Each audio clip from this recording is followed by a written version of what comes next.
사도행전의 첫 부분을 함께 읽고 있습니다. 사도행전의 첫 부분은 누가복음의 끝부분에서 일어난 사건들을 부연서술함으로써 두 책을 연결해 주는데요. 그 반복 서술되는 기간이 예수님의 부활부터 승천까지라고 지난 주일에 말씀드렸습니다. 그런데 정확하게 말하자면 승천까지가 아니라 승천 직후까지입니다. 누가복음 24장을 다시 열어보겠습니다. 누가복음 24장 50절과 51절에 예수님의 승천 장면이 나옵니다. 예수님은 베다니 근처에서 하늘로 들려 올라가셨습니다.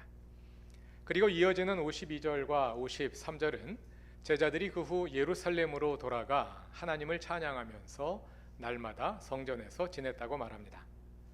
예수님의 승천 후 제자들이 날마다 성전에서 찬양하며 지냈다고 하니까 누가복음에는 승천 후의 사건들까지 기록되어 있는 것이죠.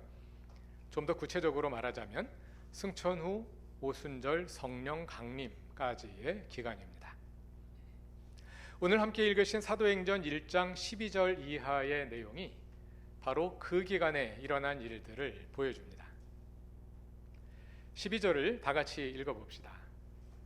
그리고 나서 그들은 올리브산이라고 하는 산에서 예루살렘으로 돌아왔다. 그 산은 예루살렘에서 가까워서 안식일에도 걸을 수 있는 거리에 있다. 예수님이 승천하신 후에 제자들은 올리브산에서 예루살렘으로 돌아왔습니다. 누가복음 24장 50절은 예수님의 승천 장소가 베다니 가까운 곳이었다고 말하지요. 베다니는 올리브산 어귀에 있는 마을입니다. 예수님은 베다니 근처 올리브산에서 승천하셨고 제자들은 예수님을 보낸 후 예루살렘으로 돌아왔습니다.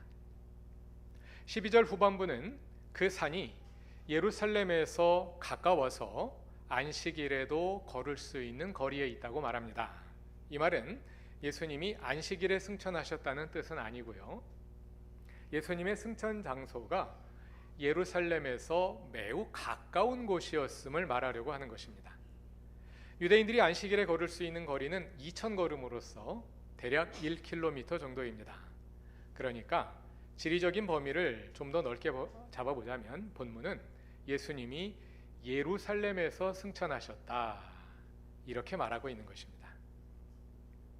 누가복음과 사도행전은 예루살렘이라는 공간을 매우 중요시하지요. 예수님은 예루살렘에서 십자가에 처형당하시고 부활하시고 예루살렘에서 제자들에게 나타나셨고 예루살렘에서 승천하셨습니다.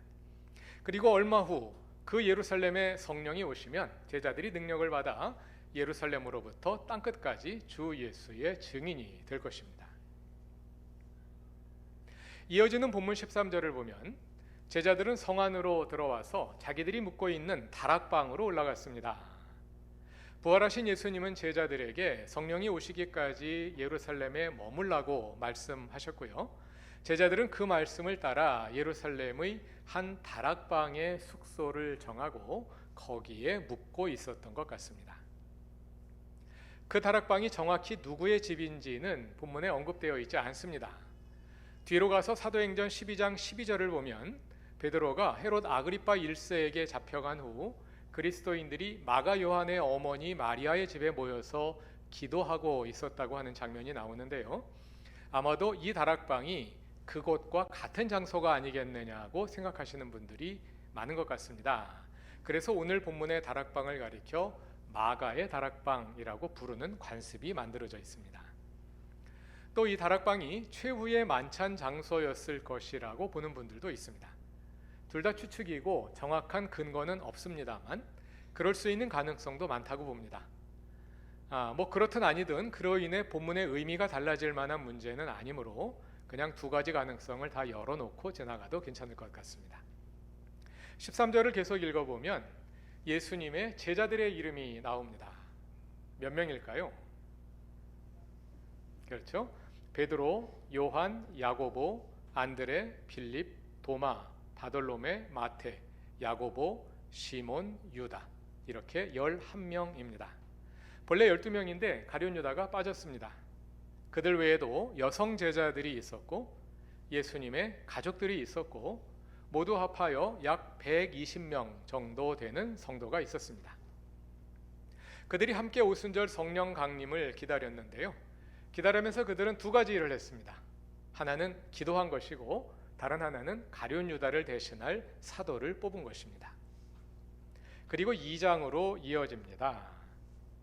2장 1절을 다 같이 읽어보겠습니다. 오순절이 되어서 그들은 모두 한 곳에 모여 있었다. 제자들은 예수님이 승천하신 후 함께 모여 기도하기에 힘썼고 오순절이 되었을 때에도 그들은 한 곳에 모여 있었습니다. 거기에 성령이 강림하셨습니다. 오순절에 성령을 받은 그 장소가 어디였을까요? 보통 마가의 다락방이라고 말하지요.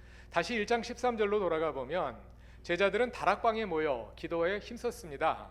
그 후 2장까지 장소가 바뀌었다는 명시적인 언급이 없기 때문에 그 다락방이 성령 강림의 장소였다고 보는 것입니다. 그런데 이렇게 보고 나면 몇 가지 질문이 생깁니다. 15절을 보면 약 120명이 모였다고 하는데요. 그 당시 예루살렘에 120명이 모일 수 있는 큰 다락방이 있었을까요? 고고학 발굴을 해보니 그러한 공간이 있기는 있었다고 합니다.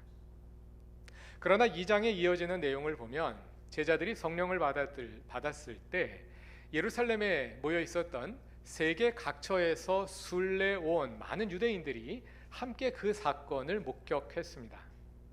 그리고 41절을 보면 그 장소에서 베드로가 설교한 후에 3,000명이나 되는 사람들이 회개하고 복음을 받아들였습니다. 이런 일들이 모두 다락방에서 일어날 수 있었을까? 생각하기 어려운 일이죠. 그래서 오순절 성령이 임한 장소는 다락방이 아니라 성전이었을 것이다. 이렇게 추정하시는 분들도 있습니다.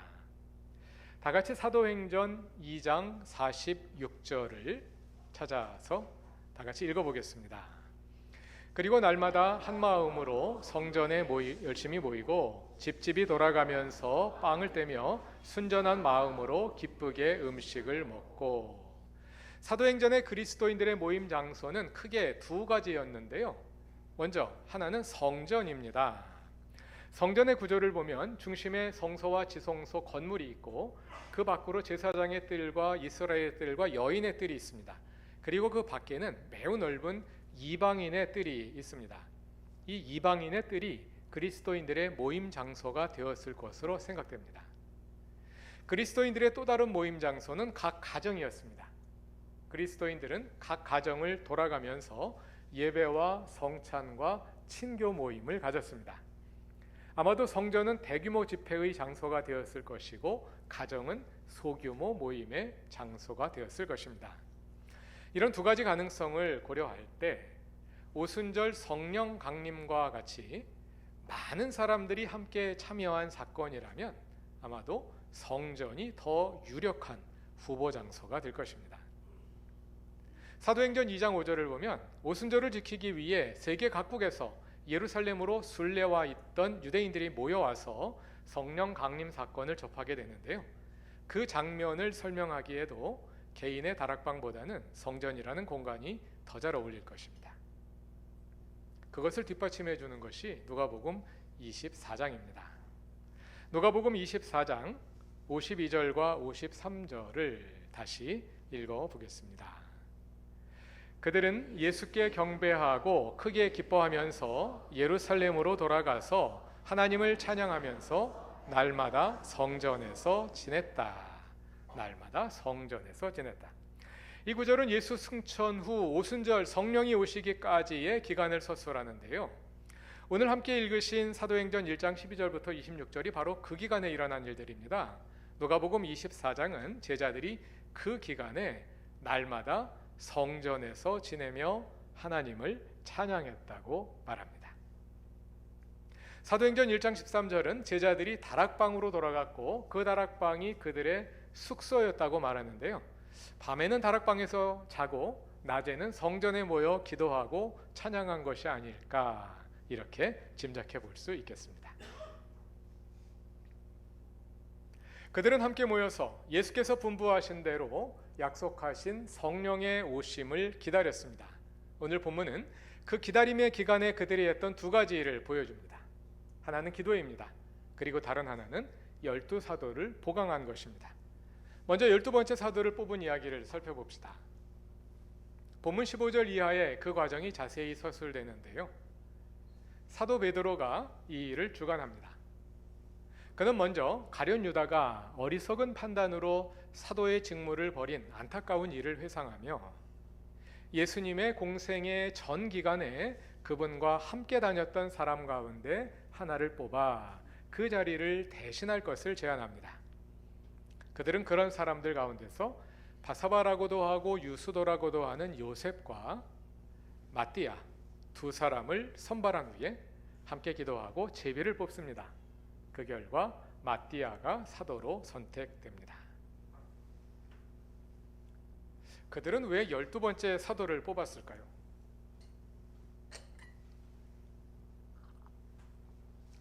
사도행전의 초대교회가 항상 사도 수를 12명으로 유지한 것 같지는 않습니다. 사도행전 12장을 보면 헤롯 아그리파 1세가 그리스도인들을 박해하며 12사도 가운데 하나인 야고보를 죽인 일이 기록되어 있는데요.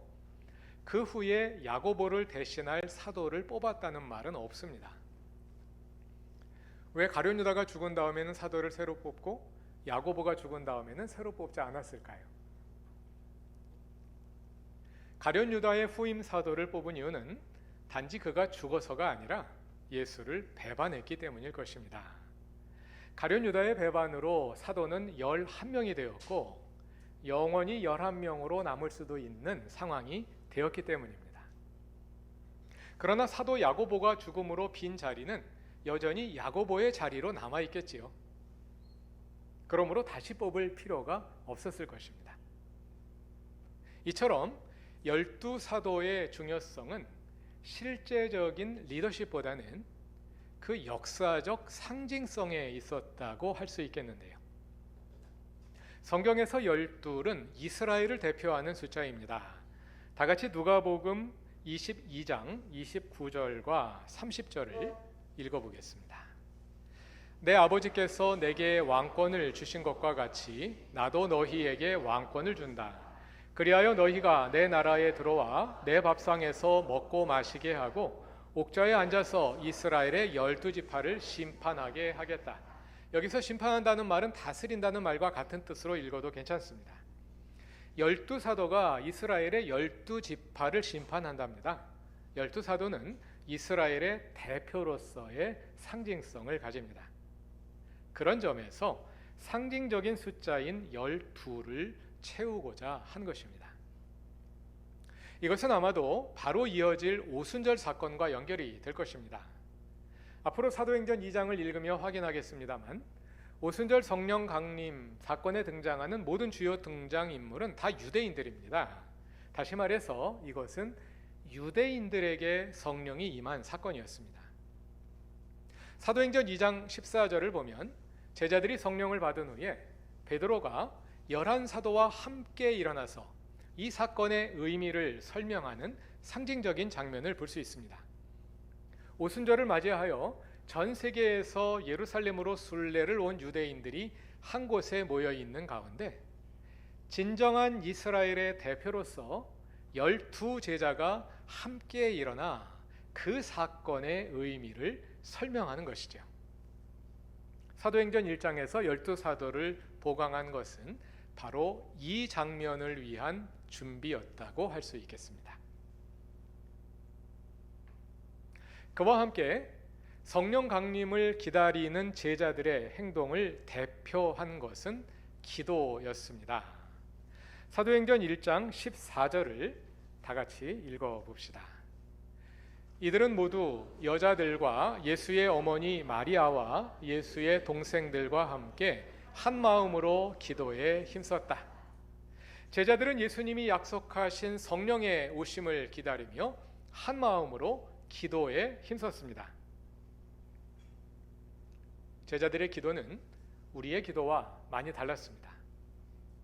우리의 기도는 대개 우리가 정해놓은 것을 기다리는 기도이죠. 질병의 치유를 위해서, 가정의 평안을 위해서, 사업의 번영을 위해서, 또 개인적인 문제들과 과제들을 위해서 기도합니다. 많은 경우는 내가 정해놓은 대로 하나님께서 이루어 주시기를 기대하며 기도의 응답을 기다립니다. 다른 종교인들의 기도와 크게 다르지 않습니다. 우리는 보통 그런 기도를 가리켜 기복이라 하고, 그것이 중심이 된 신앙을 가리켜 기복신앙이라 하지요. 여러분의 기도를 한번 돌아보시기 바랍니다. 만일 나의 기도가 단지 내가 정해놓은 결과를 기다리는 것이라면, 또는 내가 정해놓은 것을 이루는 것이 나의 기도의 중심이라면 우리의 신앙은 기복신앙에 가깝습니다. 사도행전 제자들의 기도는 그런 기도가 아니었습니다. 그들은 약속하신 성령이 오시기를 기다리며 기도했는데요, 그것은 제자들이 스스로 정해놓은 목표가 아니었습니다. 그것은 하나님의 구원 계획에 따라 부활하신 예수께서 정해주신 것이었습니다. 제자들은 예수님이 주신 목표를 놓고 기도했습니다. 그것은 제자들이 전혀 경험해 보지 못한 일이었습니다. 성령이 오실 것입니다. 성령이 오시는 것은 이미 성령이 오셨기 때문에 경험해 본 적들이 있겠지요. 그러나 사도행전에서 경험되는 그것은 역사의 종말에 일어나는 특별한 사건입니다. 그리고 그들은 성령의 능력을 힘입어 이제 예수 그리스도의 증인이 될 것입니다. 예수님이 그렇게 말씀하셨습니다. 그러나 제자들은 아직 그 말씀이 무슨 뜻인지, 정확히 무슨 일이 일어날지 알지 못합니다. 성령의 능력을 입는다는 말이 무슨 뜻인지, 예수의 증인이 된다면 무엇을 어떻게 하게 될지 아직 모릅니다. 그들은 그렇게 알지 못하는 일을 기다리며 그 일을 통해 주님의 뜻이 이루어지기를 기도한 것입니다. 그러므로 기도하는 제자들의 마음이 마냥 확신과 기대로 가득 차기만 하지는 않았을 것입니다. 예수를 죽인 자들이 여전히 득세하고 있는 현실에서 알 수 없는 미래를 기다리는 제자들의 마음에는 확신과 기대와 함께 불안과 두려움도 혼재하고 있었을 것입니다. 그러나 그들은 기도하는 가운데 불안과 두려움으로부터 확신과 기대로 더 가까이 나아갔겠지요. 그렇게 기도하며 기다리는 가운데 제자들은 성령의 능력을 받고 예수 그리스도의 증인이 될 준비를 갖추어 가고 있었습니다. 우리도 종종 우리가 알지 못하는 미래를 놓고 기도할 때가 있습니다. 무슨 일이 이루어질지 알 수 없지만 그 일을 통해 주님의 뜻이 이루어지기를 기도할 수 있습니다. 예를 들어 청년들은 미래를 위해 기도합니다. 대개는 진로를 정해놓고 기도하는 경우가 많습니다. 이런 학교에 들어가게 해주세요. 이런 시험에 합격하게 해주세요. 이런 직장을 얻게 해주세요 하고 기도하지요. 그리고는 그대로 이루어지기를 기다립니다. 그러나 나의 인생을 좀 더 주님 손에 내어놓고 주님께서 열어주실 더 큰 가능성을 기다리며 기도할 수도 있습니다. 하나님, 나는 이런 목표를 세우고 이런 길을 가기를 소망하며 기도하고 있습니다. 그러나 주님께서 나를 지으신 뜻은 무엇입니까? 그 뜻을 더 잘 알기를 바랍니다.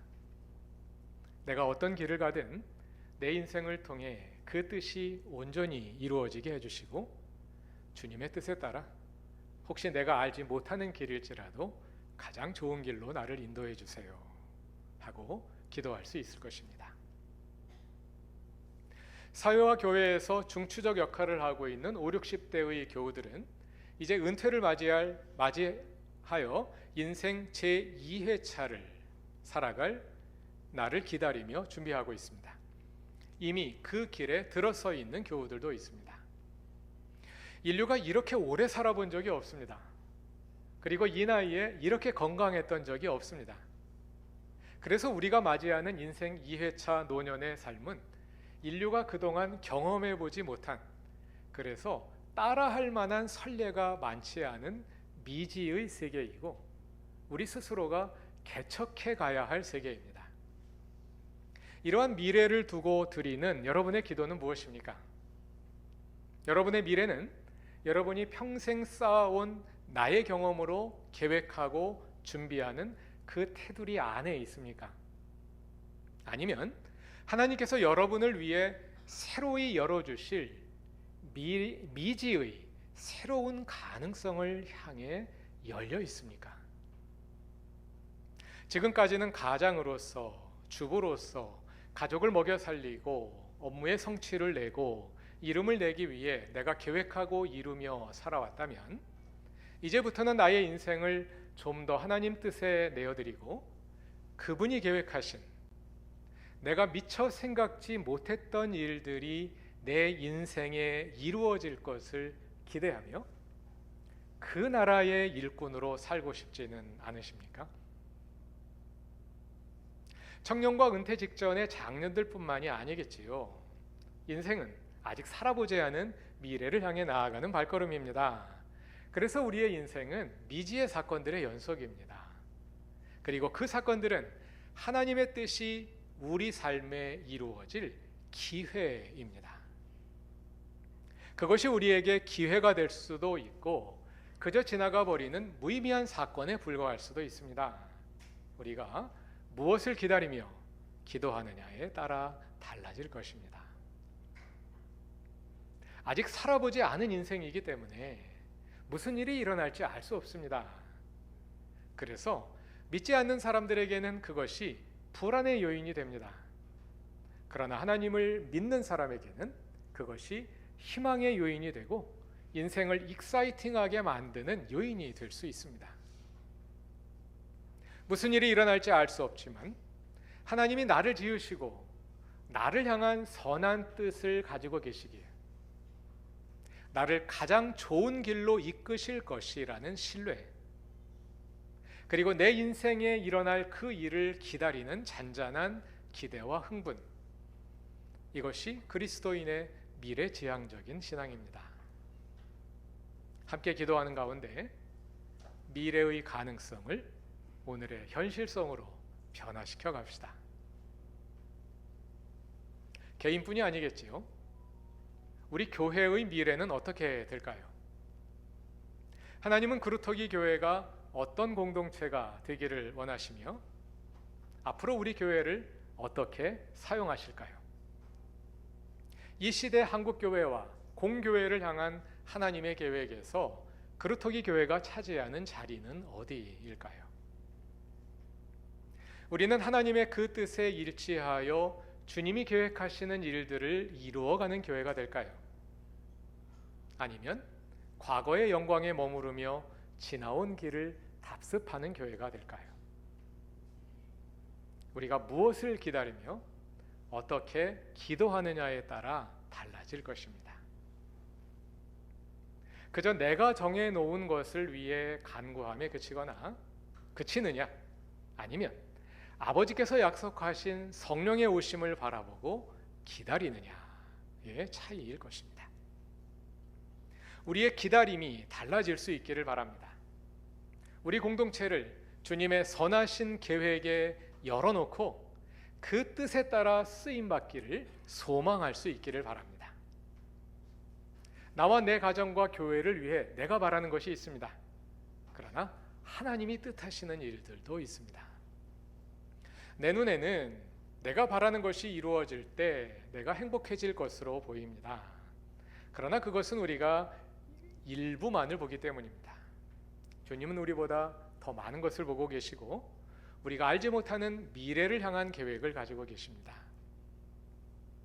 우리가 그 뜻을 물으며 그 뜻에 일치해 갈 때 나와 내 가정과 우리 교회가 더 행복해질 것입니다. 하나님을 신뢰하며 그 뜻이 이루어지기를 함께 기도합니다. 그래서 그 뜻이 이루어지는 미래에 우리가 하나님과 함께 기뻐할 수 있기를 바랍니다. 하나님께서 약속하신 것을 기다리며 함께 기도하는 사랑하는 모든 교우들의 걸음을 주님께서 평안과 기쁨 가운데 견고하게 지켜주시길 바랍니다. 다 같이 기도드리겠습니다. 하나님, 그동안 우리의 기도는 내가 바라는 것의 범위를 벗어나지 못했습니다. 그저 나의 좁은 시야로 보고 나의 짧은 인생으로 경험한 것을 전부로 여기며 그 가운데 형성된 바램을 이루기 위해 주님의 능력을 빌려왔을 뿐입니다. 하나님, 우리가 이 얕은 물에서 한 걸음 더 깊은 곳으로 나아가게 하소서. 주님과 함께 소망하고 주님과 함께 기다리며 우리가 미처 보지 못했고 알지 못하는 원대한 주님의 뜻을 이루는 인생이 되고 교회가 되게 하소서. 예수님의 이름으로 기도드립니다. 아멘.